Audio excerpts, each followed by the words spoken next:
वासुदेवाय हरये परमात्मने प्रणतः क्लेशनाशाय गोविन्दाय नमो नमः।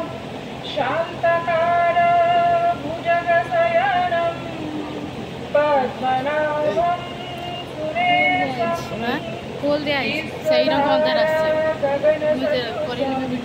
मेघवर्णं शुभांगं लक्ष्मीकान्तं ज्योतिर्विद्यानगम्यं वन्दे विष्णु भवभयहरं सर्वलोकैकनाथं। नमस्कार।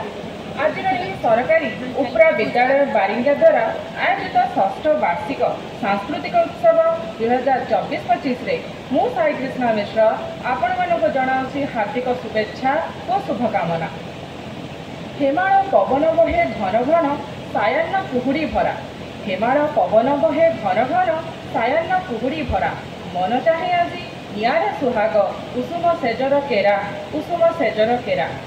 हैम बिंदुपूर्ण हेमंत ऋतु को मेलाणी दे हिम शीतल पवन को पाथेय करी महिस्पर्श करिथिबा दरदी चित्तर ए चितार्थ उदास पूर्वान्न अधिवेशन में योगदान करिथिबा मंचासीन अतिथिवृंद, एही विद्यालयर हितैषीगण, अभिभावक मंडली, पुरातन छात्र छात्री, परिचालना कमिटीर सदस्य सदस्या, विभिन्न विद्यालय आसिथिबा शिक्षक शिक्षयित्रीगण एवं ए अंचल मान्यगण्य पूज्य व्यक्ति तथा वर्तमान अध्ययनरत श्रद्धेय छात्र छात्री समस्त को अभिनंदन जनाई आरंभ करने को जाऊँगी ए विद्यालयर वार्षिक विवरणी पाठ।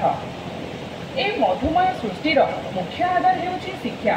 नेल्सन मांडेला मतरे education is the most powerful weapon which you can use to change the world.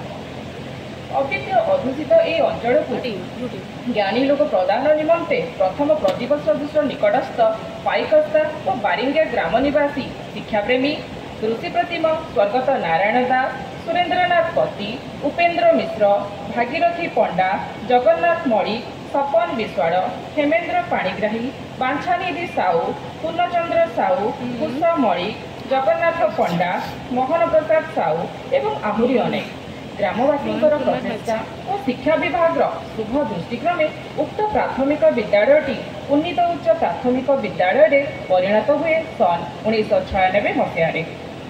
सरकारी निर्देश क्रमे अधुना नामकरण करा जायछि सरकारी उच्च प्राथमिक विद्यालय बारिंगा। विद्यालय आरंभ विभिन्न समय विद्यालय परिचालना कमिटीर सभापति दायित्व विद्यालय श्रीवृद्धि साधन करिसेंती सेमाने हेले स्वर्गत भागवत प्रसाद दास, उपेन्द्रनाथ मिश्र, बांछानिधि साहू, सुरेन्द्रनाथ पति, वैकुंठनाथ दास, वृंदावन दास, मोहन प्रसाद साहू, राधाकृष्ण स, नृसिंहचरण दास, रमाकांत पति, श्यामसुंदर दास, वृंदावन बारी, शिवप्रसाद साहू, गणपति पंडा, गयाधर मणि, स्वर्गत हरेकृष्ण पात्र, नीरज कुमार दास और तपन कुमार पंडा। वर्तमान विद्यालय परिचालना कमिटीर सभापति श्रीजुक्त तपन कुमार दड़ाई दक्षतार सह समस्त समन्वय रक्षा करी सुंदर भावे विद्यालय परिचालना करुछंती। एही विद्यालय प्रथम श्रेणी ठारू अष्टम श्रेणी पर्यंत शिक्षादान करा जायथाय।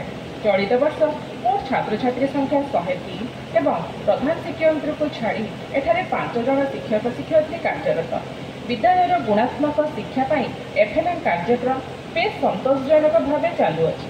छात्र छात्री मानकर शारीरिक दक्षता वृद्धि गत मास 6 और 7 तारीख 2 दिन धरी वार्षिक क्रीड़ा प्रतियोगिता करा जायछि।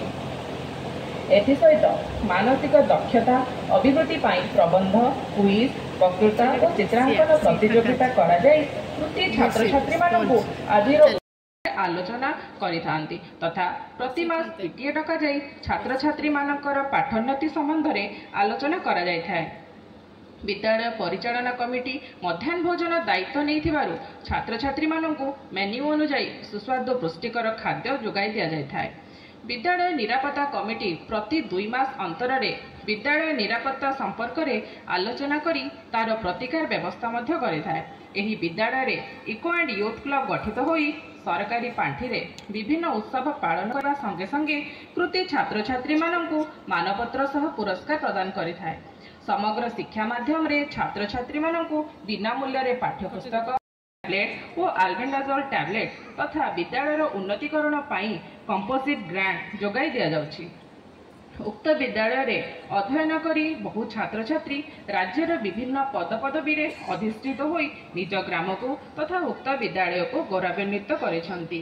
ଗତ 2023-24 ଶିକ୍ଷାବର୍ଷରେ ଆମ ବିଦ୍ୟାଳୟର ଛାତ୍ରୀ ଶୁଭସ୍ମିତା ସାହୁ ତୃତୀୟ ଶ୍ରେଣୀ ବୃତ୍ତି ପରୀକ୍ଷାରେ ବ୍ଲକ ସ୍ତରରେ ଦ୍ୱିତୀୟ ସ୍ଥାନ ଅଧିକାର କରି ଆମ ବିଦ୍ୟାଳୟକୁ ଗୌରବାନ୍ୱିତ କରିଛନ୍ତି। ଅଭାବ ଅସୁବିଧା ବହୁ ସୁବିଧା ଓ ସମ୍ଭାବନା ମଧ୍ୟରେ ଅନେକ କିଛି ଅଭାବ ଓ ଅସୁବିଧା ଉକ୍ତ ବିଦ୍ୟାଳୟର ଶିକ୍ଷକ ଶିକ୍ଷୟିତ୍ରୀ, ପରିଚାଳନା କମିଟି ତଥା ଅନୁଷ୍ଠାନ ପ୍ରେମୀ ଗ୍ରାମବାସୀଙ୍କୁ ବ୍ୟଥିତ କରୁଛି। ଉକ୍ତ ବିଦ୍ୟାଳୟରେ 8ଟି ଶ୍ରେଣୀ ପାଇଁ ମାତ୍ର 4ଟି ଶ୍ରେଣୀ କୋଠରୀ ଥିବାରୁ ଶିକ୍ଷଣ କାର୍ଯ୍ୟରେ ବ୍ୟାଘାତ ସୃଷ୍ଟି ହେଉଛି। ଅନ୍ୟାନ୍ୟ 2 ଗୋଟି ଶ୍ରେଣୀ କୋଠରୀ ନିମନ୍ତେ ପାଣ୍ଠି ଯୋଗାଇ ଦେବା ପାଇଁ ମାନ୍ୟବର ସରପଞ୍ଚ ଓ ସମିତି ସଭ୍ୟା ମହୋଦୟ ଓ ମହୋଦୟାଙ୍କ ନିକଟରେ ନିବେଦନ ରଖୁଛି। କ୍ରୀଡ଼ା ଶିକ୍ଷାର ଏକ ଅଙ୍ଗ ହୋଇଥିଲେ ହେଁ ଉକ୍ତ ବିଦ୍ୟାଳୟ ଜଣେ କ୍ରୀଡ଼ା ଶିକ୍ଷକ ପାଇବାରୁ ବଞ୍ଚିତ ହୋଇଅଛି। ଏଣୁ ଅବିଳମ୍ବେ ଉକ୍ତ ବିଦ୍ୟାଳୟରେ ଜଣେ କ୍ରୀଡ଼ା ଶିକ୍ଷକ ନିଯୁକ୍ତି ଦେବାକୁ ଏବିଓ ମହୋଦୟଙ୍କ ନିକଟରେ ଅନୁରୋଧ ରଖୁଛି। ସର୍ବଶେଷରେ ମୁଁ ମୋର ବିଦ୍ୟାଳୟ ତରଫରୁ ଆପଣମାନଙ୍କୁ ହାର୍ଦ୍ଦିକ ଶୁଭକାମନା ଜଣାଇବା ସଙ୍ଗେ ସଙ୍ଗେ ଆପଣମାନଙ୍କଠାରୁ ବିଦ୍ୟାଳୟର ସର୍ବାଙ୍ଗୀନ ଉନ୍ନତି ଆଶା କରି କହିବି ଯେ କଳୁଷ କାଳିମା ଅଜ୍ଞାନ ଅନ୍ଧାର ନିମିଷକେ ଧୋଇ ଯାଉ, ଶିକ୍ଷାର ଆଲୋକ ଆମ ଅଞ୍ଚଳରେ ସର୍ବଦା ଉନ୍ନତି